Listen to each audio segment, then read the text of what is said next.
Nous sommes traiteurs organisateurs de réception. Nous organisons des réceptions aussi bien pour le corporate, pour les entreprises, à travers des lancements de produits, des inaugurations, des trophées d'entreprise. Nous avons également une grosse clientèle privée, à travers notamment les mariages. On va dire que nous sommes des artisans à grande échelle. Alors effectivement, ce que l'on va produire pour 5, 10, 15 ou 20 couverts dans un restaurant, nous allons le faire plus vraisemblablement pour 200, voire 2000 personnes, mais toujours d'une façon très artisanale, où l'humain, l'homme est au cœur du sujet. Depuis de nombreuses années maintenant chez Elin Traiteur, nous avions engagé des actions au sein de l'entreprise et à travers nos collaborateurs. Nous nous sommes rendus compte que beaucoup d'entre eux étaient très impliqués d'une responsabilité vis-à-vis de notre planète.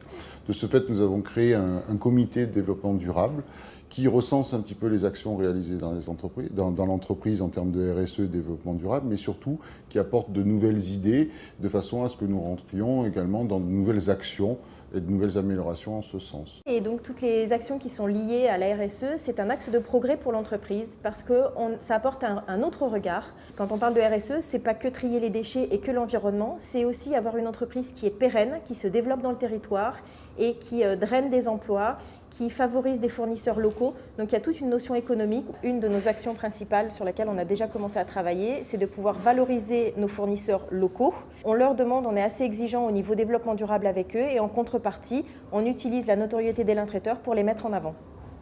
Donc dans le cadre du comité développement durable, l'un des axes qui avait vraiment été demandé, c'était de pouvoir avoir un meilleur tri des déchets, que ce soit au niveau des plastiques, au niveau des piles, au niveau de l'huile usagée qui est rachetée. On a un projet qui va être mis en place par rapport à l'installation d'un déshydrateur avec pour objectif de limiter les collectes de nos biodéchets et surtout de mettre en place et de nouer des partenariats avec des filières locales et de pouvoir être reproductibles avec d'autres entreprises du territoire. En tant que président de l'Association des traiteurs de France, nous avons signé un pacte national de lutte contre le gaspillage alimentaire. Nous avons désormais la possibilité de pouvoir donner à des associations qui en ont besoin des repas. C'est devenu une véritable culture d'entreprise. Les gens sont extrêmement motivés puisque maintenant, au lieu de jeter, on donne à des gens qui en ont besoin et qui ont faim. Donc ça, c'est vraiment ma plus grande fierté en termes de démarche RSE au sein de l'entreprise.